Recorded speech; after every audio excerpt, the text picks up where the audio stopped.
Hi, today we are going to learn how to prove a problem is NP complete.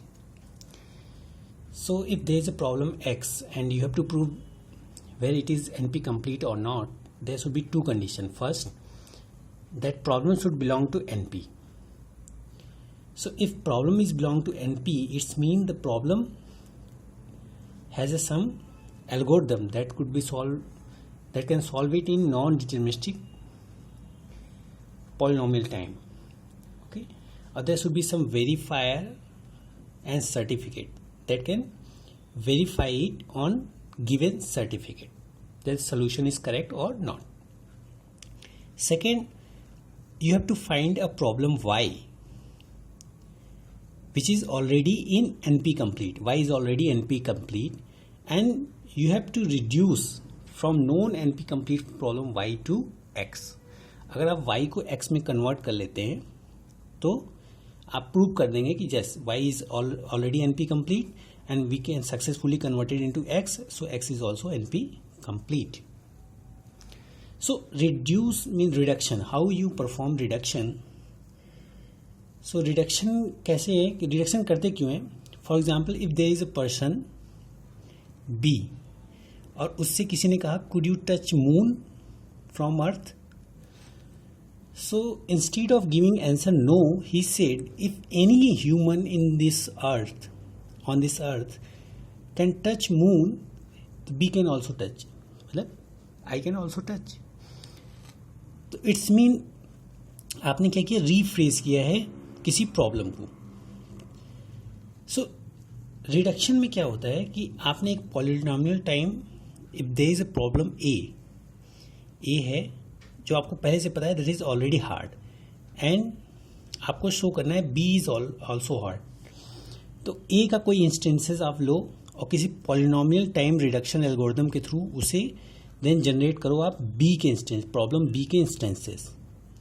और इस problem के जो instances आपने create किए हैं किसी पॉलिनोमियल टाइम एल्गोरिथम सॉल्वर के थ्रू इसको आप सॉल्व करो इस डिसीजन प्रॉब्लम को कि आंसर यस आएगा और नो. जैसे 3 सेट प्रॉब्लम में हमने वेरिएबल्स लिए थे और जिसके लिए ट्रू हमने फाइंड किया था.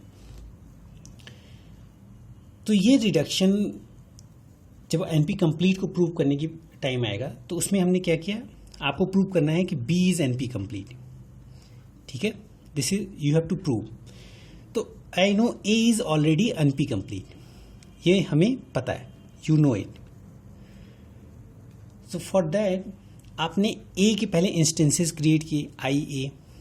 ठीक है, और इसको किसी पॉलिनोमियल टाइम एल्गोरिथम के थ्रू ना, उसमें रिडक्शन एल्गोरिथम के थ्रू आपने इसको फाइंड किया इनपुट ऑफ बी. जो बी था उसके आपने कुछ इंस्टेंसेस फाइंड किए जो सॉल्व हो सकते हैं किसी एल्गोरिथम के थ्रू. तो some algorithm that is solver, या एल्गोरिथम आप लिख सकते हैं through which you can solve on some instances. You got some output of B.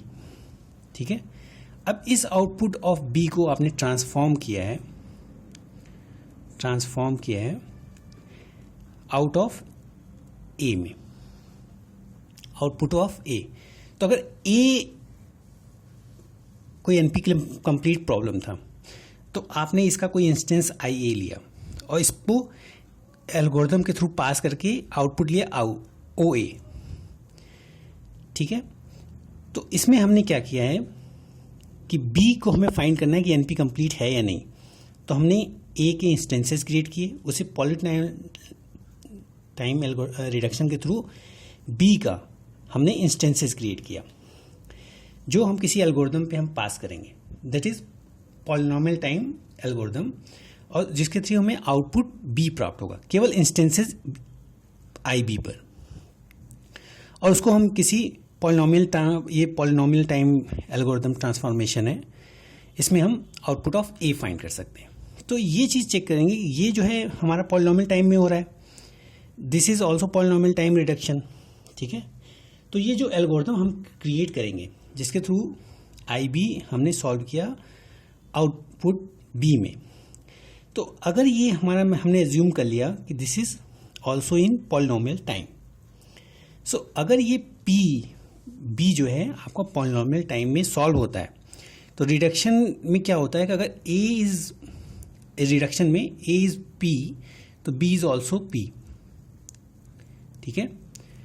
और अगर ए इज एन पी, तो B is also N P, क्योंकि उसका जो डिफिकल्टी लेवल है वो रिड्यूस नहीं होना है, बस उसको रिफ्रेश करना है रिडक्शन में।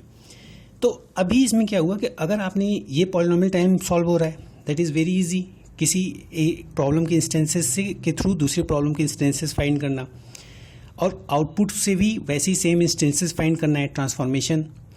तो अगर ये this is also P, it's mean आप ये कह रहे हो कि A is also can be solve in polynomial time.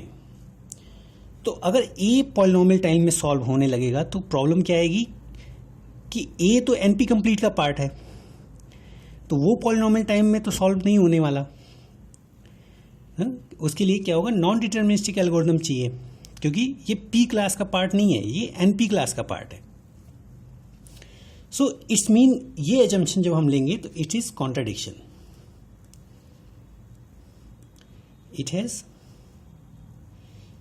contradiction.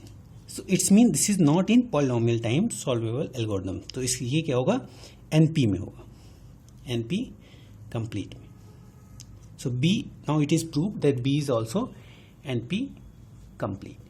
So NP complete के लिए सिर्फ 2 स्टेप्स हमने फॉलो किए। पहले उस प्रॉब्लम को डिसाइड कर दिया कि ये NP का पार्ट था। सेकेंड, हमने एक already existing NP complete find किया, जिसको रिड्यूस कर दिया अपने गिवन प्रॉब्लम से। तो अगर हमने सक्सेसफुल